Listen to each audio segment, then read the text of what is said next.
ముమ్మాటికి ఈ విషయంలో ఫెయిల్ అయింది. తెలంగాణ ప్రాంతం యొక్క హక్కులే కానీ తెలంగాణ ప్రాంతానికి రావాల్సిన యొక్క నిధులు రాబట్టడంలో కాంగ్రెస్ పార్టీ ముమ్మాటికి ఇక్కడ ఫెయిల్ అయిందనే విషయం మనం చెప్పక తప్పదు.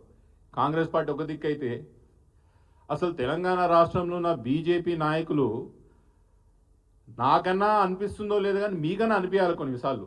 అరే నాకు కేసీఆర్ పట్ల కోపం ఉన్నది, బీజేపీ నాయకులకు చాలామంది కేసీఆర్ గారి పట్ల కోపం ఉన్నది, కేటీఆర్ గారి పట్ల కోపం ఉన్నది.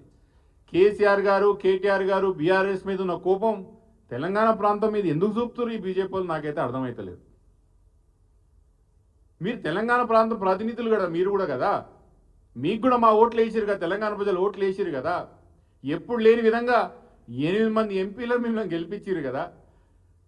కేంద్రంలో బడ్జెట్ విషయం వచ్చినప్పుడు మనకు ₹1 రాకపోగా దాదాపు 50,000 కోట్ల రూపాయలు బెనిఫిట్ అయ్యేటట్టు ఆంధ్రప్రదేశ్కి సంబంధించిన ఆ ప్రభుత్వాలు డబ్బులు తీసుకుపోతాయి. మొన్న జరిగిన ఇండస్ట్రియల్ కారిడార్ విషయంలో గుజరాత్, ఉత్తరప్రదేశ్, మధ్యప్రదేశ్, ఆంధ్రప్రదేశ్ దిక్కు కేంద్ర ప్రభుత్వం చూస్తుంది కానీ తెలంగాణ దిక్కు చూస్తలేదు. ఆఖరికి మీ పార్టీ కేంద్రంలో అధికారంలో ఉన్నది, మీ ప్రధానమంత్రి గారు అక్కడ రాజ్యం వెళ్తున్నారు ఢిల్లీలో. ఇక్కడ మన ప్రాంతానికి నష్టం జరుగుతూ వాళ్ళు నిర్ణయం తీసుకుంటుంటే కూడా మీరు మాట్లాడకపోతే మీరు ఎవరి కోసం ప్రజాప్రతినిధులు అయినట్టంటే ఆ బీజేపీ నాయకులారా? ఎందుకు తెలంగాణ ప్రజలు మిమ్మల్ని నమ్మాలి? ఎన్ని రోజులు ఇంకా కేసీఆర్ గారి మీద ఏడ్స్ వస్తారు? ఎన్ని రోజులు ఇంకా కేసీఆర్ గారి మీద యొక్క అక్కసుతో తెలంగాణ మీద కోపం ఎన్ని రోజులు చూపిస్తారు మీరు అంటా? నేను ఇక్కడ ఉన్న తెలంగాణలో ఉన్న బీజేపీ పార్టీ సంపూర్ణం కాంగ్రెస్ పార్టీ బి టీమ్గా మారింది. ఎవరు కూడా నాకు చూస్తుంటే పాలిటిక్స్ అబ్జర్వ్ చేసేటోళ్ళు, రాజకీయాలను డిస్టెన్స్కి వెళ్ళి చూసేటోళ్ళు ఈరోజు తెలంగాణలో జరుగుతున్న పరిస్థితులు చూస్తే అందరికీ అర్థమవుతుంది.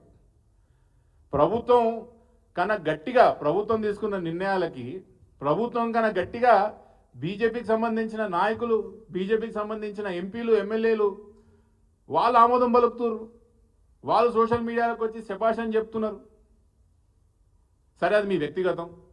మీకు రేవంత్ రెడ్డి గారికి ఉన్న సంబంధాలు మేము చాలాసార్లు ప్రజల ముందుకు చెప్పే ఒక ప్రయత్నం చేసినాం.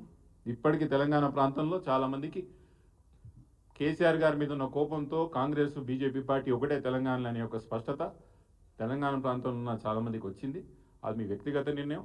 రానున్న రోజుల్లో బీజేపీ పార్టీని ఎలా పరిగణించాలా, దాని భవిష్యత్తు ఏంది, నిజానికి తెలంగాణ ప్రాంతం ప్రజల తరఫున కొట్లాడుతుందా లేదా అనేది మీరు నడుచుకుంటున్న వాటి పద్ధతులు బట్టి తెలంగాణ ప్రజలు మిమ్మల్ని నిర్ణయిస్తారు. కాబట్టి దాని విషయం నేను పెద్ద మాట్లాడతలేను. కానీ ప్రస్తుతం సరే 2,500 కోట్ల యొక్క నిధి తెలంగాణకు సంబంధించింది ఆంధ్రప్రదేశ్ వాళ్ళు అక్రమంగా తీసుకుపోయారని నేను చెప్తున్నా.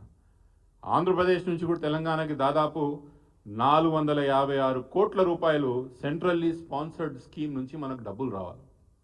456 కోట్ల రూపాయలు సెంట్రల్లీ స్పాన్సర్డ్ స్కీమ్ నుంచి ఆంధ్రప్రదేశ్లో 2014-15లో మన గవర్నమెంట్కి, మనకు తెలంగాణకు రావాల్సిన నిధులు బై యాక్సిడెంటల్గా ఆ యొక్క ప్రభుత్వంలో డబ్బులు జమ కావడం జరిగింది.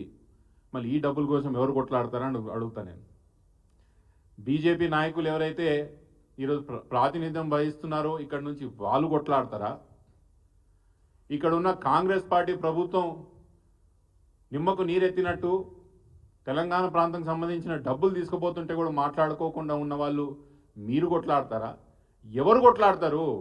ఆంధ్రప్రదేశ్ సంబంధించిన ప్రభుత్వాలు వాళ్ళ హక్కుల కోసం వాళ్ళ డబ్బులు వాళ్ళు తీసుకుపోతుండ్రే, మన హక్కుకు సంబంధించిన డబ్బులు ఎప్పుడు తీసుకొస్తారని అడుగుతున్నా. ఎవరు తీసుకొస్తారని అడుగుతున్నా నేను. ఇవన్నీ విషయాలు ప్రజలు గమనిస్తున్నారు. ఇవన్నీ విషయాలు కూడా ఎవరు తెలంగాణ ప్రాంతం ప్రజల తరఫున కొట్లాడతారు, ఎవరు తెలంగాణ ప్రాంత ప్రజల తరఫున ఎవరిని కొట్లాడతారు, ఎవరి కోసం ముందర నిలబడతారనే ఒక స్పష్టత తెలంగాణ ప్రాంత ప్రజలకి రోజు రోజు ఇంకా ఎక్కువ క్లారిటీ వస్తున్నది, స్పష్టత వస్తున్నది. దీని విషయంలో కాంగ్రెస్ పార్టీ ముమ్మాటికి తెలంగాణ ప్రాంత ప్రజల యొక్క హక్కులు కాపాడంలో సంపూర్ణంగా విఫలం చెందింది. బీజేపీకి సంబంధించిన ఇక్కడ ఉన్న ఎంపీలు, ఎమ్మెల్యేలు, నాయకులందరూ కూడా తెలంగాణ ప్రాంత ప్రజలకి ఏ కొంచెం కూడా పనికి రాకుండా మారిననే విషయం తెలంగాణ ప్రజలు గమనిస్తున్నారు. ఇది ప్రస్తుతం కన్సాలిడేటెడ్ ఫండ్ మనం తెలంగాణలో తెలంగాణ ప్రాంతానికి సంబంధించిన అన్యాయాన్ని మీ ద్వారా ప్రజలు తెలియజేసే ప్రయత్నం చేస్తున్నాం.